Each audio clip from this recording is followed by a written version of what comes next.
Good morning, dear students. Today we will have something new to discuss today. Not new, as you know, we have been discussing till the last class. Our discussion was about now. Since I had promised before you to discuss every individual parts of speech broadly. We have already discussed about now, and today let's discuss another part of speech, that is pronoun. What is this? Pronoun. As I have already told you that pronouns are some words that can be substituted with a noun to avoid replication of the same noun again and again. For example, let me tell you one sentence, then we will go inside. Okay? Hari is a good boy. Hari is a good boy. Hari plays cricket with his friends. You see, in both the sentences we have a subject called Hari. And when we are taking both the sentences are interrelated, that means the second sentence is a dependent sentence on the first sentence. So, instead of using Hari and Hari repeatedly, in place of that we can use he. Hari is a good boy. He plays cricket with his friends. So, here this word Hari, he, we have used in place of Hari. So, this word which replaces this noun, it is a pronoun. Understood? So, this is what we discussed earlier when we discussed about parts of speech. And today we will go a little more. Okay? So, just wait. Now, we will discuss, after understanding what exactly the pronoun is or pronouns are, now let's have a little understanding about their types.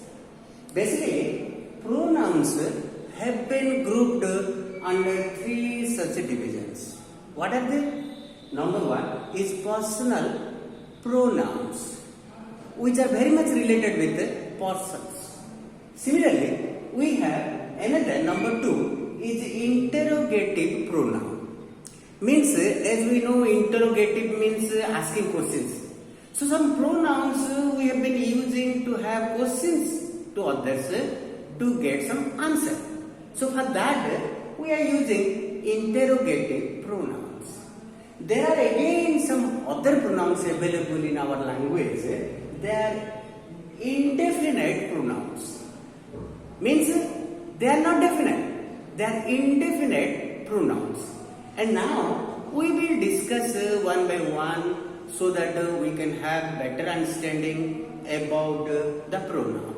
Let's have the discussion at first about the personal pronoun. Okay? Let me write a diagram. See, when we want to have more information about the pronoun and we understood what different types of pronouns we have in our language, particularly in English language, and we discussed there are three different types. One is personal pronoun, another interrogative pronoun, and another is indefinite pronoun. So now we are discussing about the personal pronoun. As I have already told you, personal pronouns are very much related with the persons, and therefore we will use some pronouns relating to persons. When we talk about pronouns related to person, they are used in different purposes, different ways. They have different forms. For example, we can use them as a subjective. We can also use them as an objective. We can use them as possessive.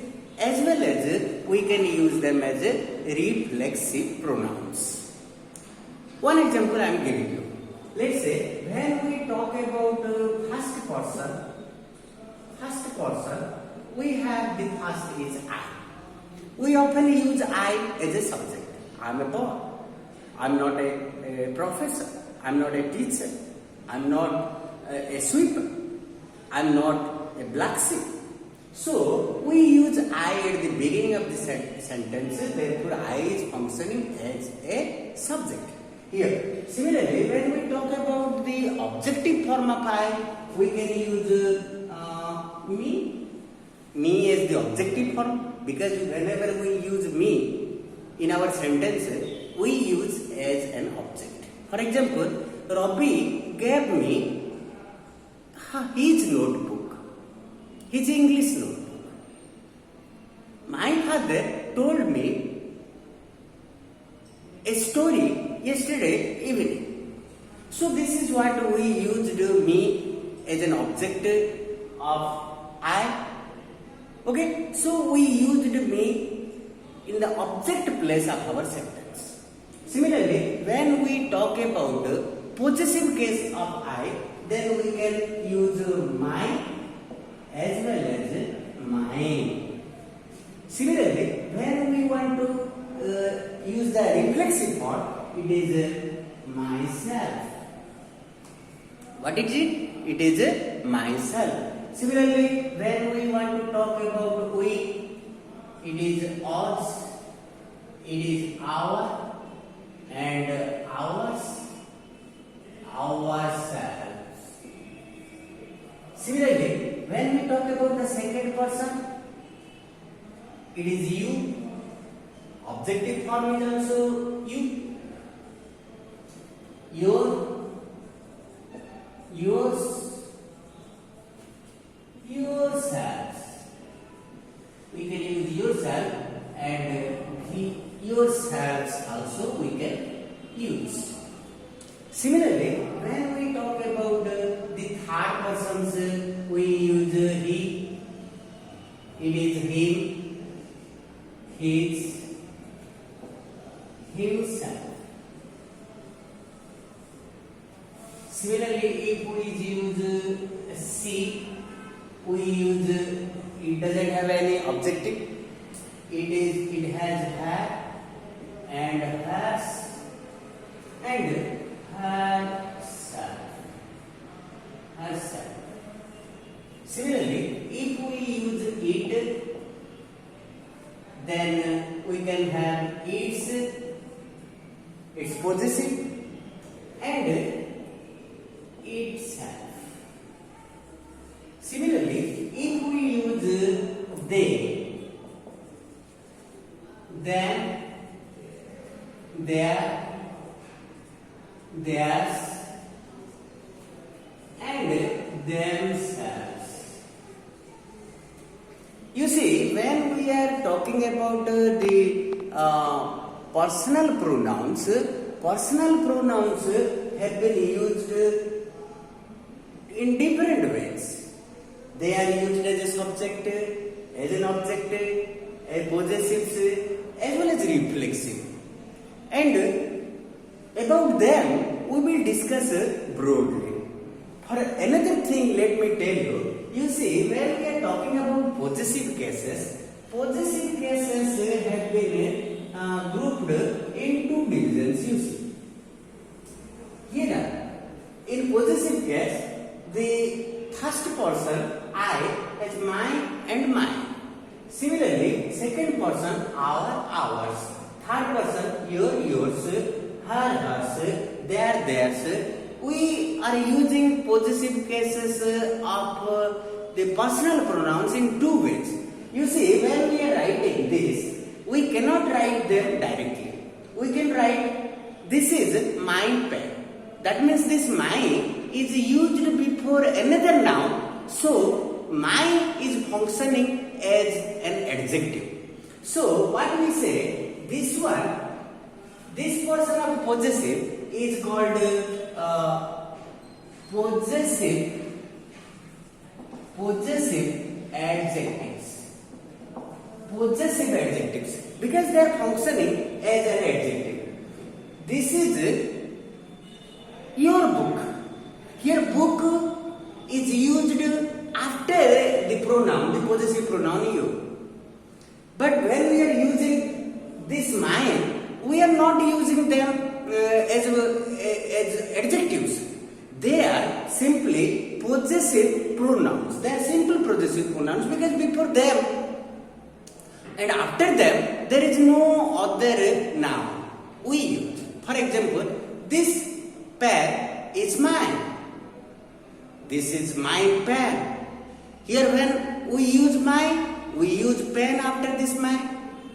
This pen is mine means after mine we are not using any noun. Therefore, there it is not working as an adjective, so it can be said only possessive pronoun. Possessive pronoun. And this is possessive adjective. These are functioning as possessive adjectives and these are only functioning as possessive pronouns. Possessive adjectives, possessive pronouns. Because after them there must be a noun, but after them there is no noun of which they are functioning as adjectives. But these are always followed by a noun, so they are functioning as adjectives, so they are called possessive adjective. And these possessive pronouns are called only simply possessive pronouns. We understand? So this is what about the personal pronoun. You see, when we are talking about personal pronoun, after that we understood, we will discuss broadly about them in subsequent classes. But today, let me only tell you how we are using different pronouns and different types of pronouns and what are they. So now, out of these three different pronouns we discussed today, now we discussed about personal pronoun, and personal pronouns have been used in four ways. One is a subjective form, objective, possessive and reflexive. Reflexive means what? When we say that somebody did himself or herself. I can read this book myself. My brother can cook food himself. That means it is reflexive that he himself can do this. So about the uses and some rules concerning this reflexive pronoun that we can discuss in some other subsequent class. But let us today discuss the other pronouns. Let us have some basic ideas about them. Let's see, after this, you see, we have another type of a pronoun which we say the interrogative pronoun. What is it? Interrogative pronouns. Next is interrogative pronoun.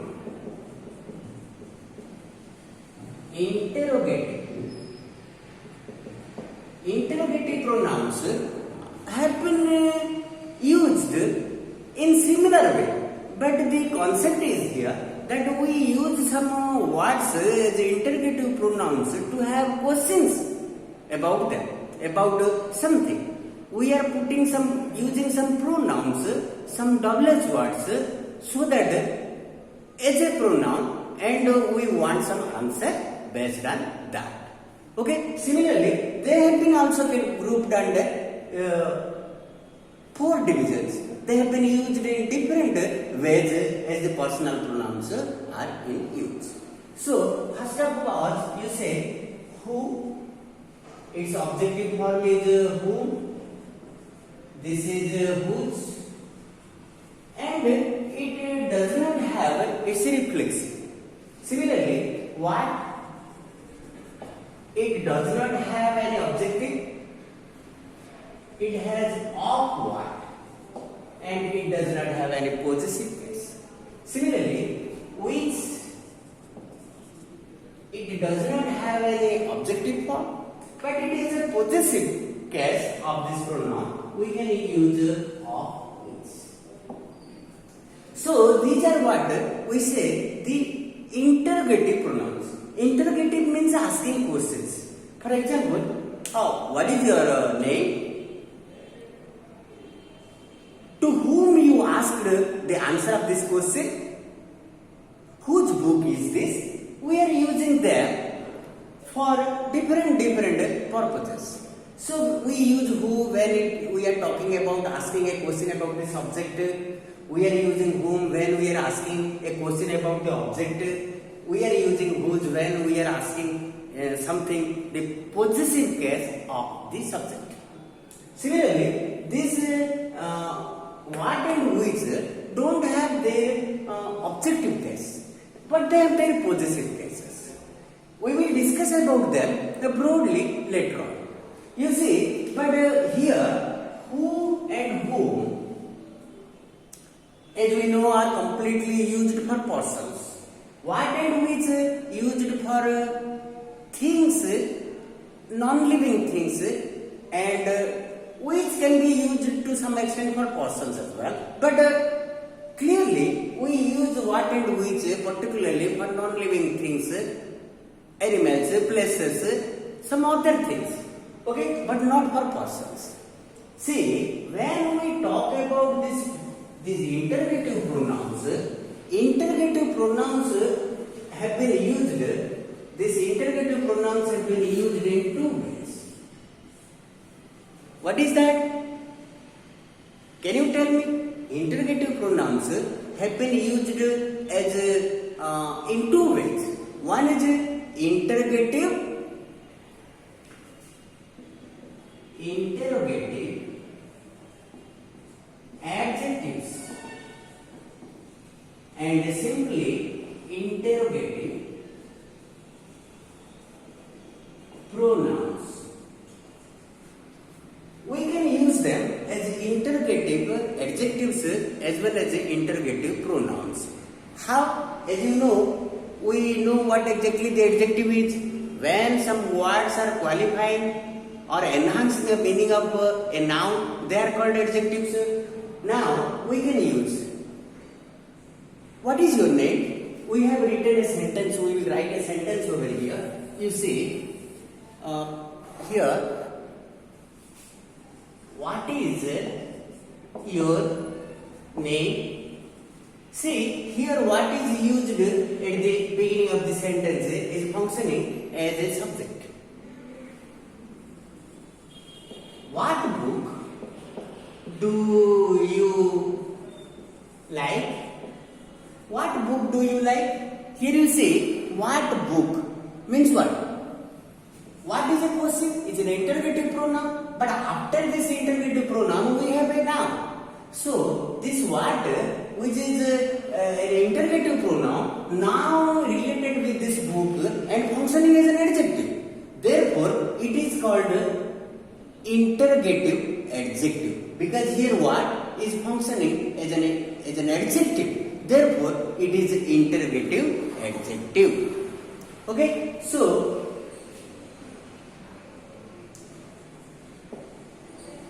which is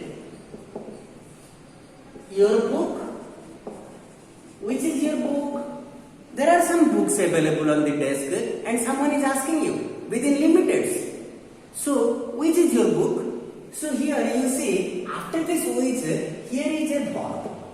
So, it is not functioning as an adjective. Which is your book means if it had a noun over here, it would have been working as a pronoun but as an adjective. So, we could have said it is an interrogative adjective. But here there is no noun, so it is not working as an adjective. Therefore, it is simply working as an interrogative pronoun. But now if we write like this, which book is yours? Which book is yours? Here you see, after this which, unlike the first sentence, here we have a book, that is noun. So which is functioning as an adjective of this noun.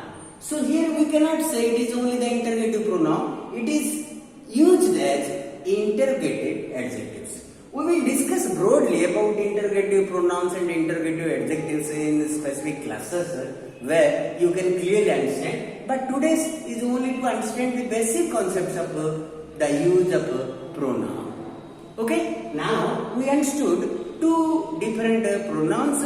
One is personal pronoun, another is interrogative pronoun. Personal pronouns have been used for four different ways. One is for subject, object, possessive and reflexive. Similarly, we also used interrogative pronouns in three different ways for as a subject, object and possessive.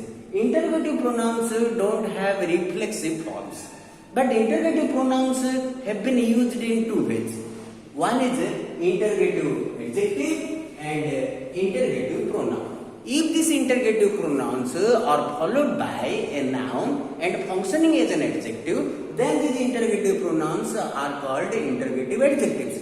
If these interrogative pronouns do not follow, that means not functioning as an adjective of another noun followed by it, it is simply working as an interrogative pronoun, not interrogative adjectives. Understood? Now we discussed the personal pronoun as well as the interrogative pronoun and the basics. Let's discuss indefinite pronouns. Let me write something. Okay? You see, the next type of pronouns are indefinite pronouns. Indefinite pronouns means they have no definite pronoun. And for your information, indefinite pronouns often used as singulars. And they are often followed by a singular verb.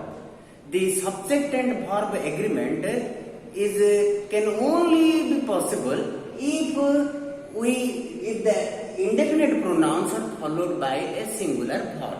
Then can only be the agreement between the subject and the verb, and the grammatical construction of our sentence is correct. So now let's discuss which words are functioning as indefinite pronouns. For example, let's say anyone, everyone, someone, no one. Similarly, anybody, everybody, somebody, nobody, and each, every, either, neither, no. These are some of these words we are very frequently coming across while listening, while reading and while speaking from others, speaking to others and listening from others and reading from our books, and everywhere we have been coming across. So, for your information, if these words have been used in your sentences or in a certain speech, we should understand that these words are one kind of pronoun. They are called indefinite pronoun. And indefinite pronouns often use a singular verb. They are used as a singular verb. For example, I am telling you, everyone in our class is an intelligent student. Anyone can talk in English if he or she tries. Someone will come and meet you at the station and will hand you over a parcel. Okay? So, no one can help you to get success in your examination unless you yourself try. Similarly, just like anyone, we can also anybody. In place of anyone and anybody, both are same. Anybody can talk in English. Anybody can go to Bhubaneswar. Everybody in our village is not rich. Somebody helped me in Bhubaneswar when I was a student over there in the university. Nobody can come into the room if you have locked. Similarly, each student has a roll number in our school, in our class. Every student knows computer in our school. Either I or you will attend the party tomorrow. Neither my friends nor I will divide in this competition. None of your friends came to my house on my birthday, but my friends have come. None of your friends have come. So these are some words we use as indefinite pronouns. Okay? And often when we start a sentence with using any indefinite pronouns, the sentence always uses a singular verb. Because these indefinite pronouns are talking about a singular subject. Therefore, to make the agreement between the verb and the subject, we must have a singular verb to make the agreement between the verb and the subject in our sentence. Okay? And today, we understood a little more about the pronouns because it is not new for you. You know them well. As I have told you, we are just recalling the past knowledge. We are revising the past discussions so that you can have better understanding in subsequent topics we will be discussing in subsequent classes. Understood? So today we understood a little about pronoun and the types of pronoun. They are personal pronouns, interrogative pronouns and indefinite pronouns. Personal pronouns have been used in 4 different ways: as a subject, as an object, possessives as well as reflexives in accordance to their persons. Similarly, we use interrogative pronouns as a subject, as an object and possessives. We use interrogative who, whom, whose for persons, what and which for things, animals and places. We use these interrogative pronouns in 2 ways: as interrogative adjectives or simply interrogative pronouns. We can use this in interrogative adjective if it is followed by a noun. If it doesn't follow any noun, it is simply interrogative pronoun. If it follows a noun and functions as an adjective, then we say it is an interrogative adjective. If it doesn't have any noun after it, it is functioning as simply a pronoun, we say it is interrogative pronoun. Besides that, we also discussed the indefinite pronouns. These are some of the words you have been every day coming across while listening and reading. For your understanding, you see all these words are used as indefinite pronouns, and if those words are starting with a sentence, then we must use a singular verb in that sentence to make the agreement between the verb and the subject. Okay, you understood what is pronoun, what are its types and other classifications we discussed today. And next class we will discuss something more about the part of speech. And for today only this much. Okay, if you have any problems in your understanding, you can have my phone number anytime, you can get it. And you can call me during evening time if you have any doubt. I try my best to clarify your doubts. Okay? Till then, thank you. Now, only up to this month. Next class, more things.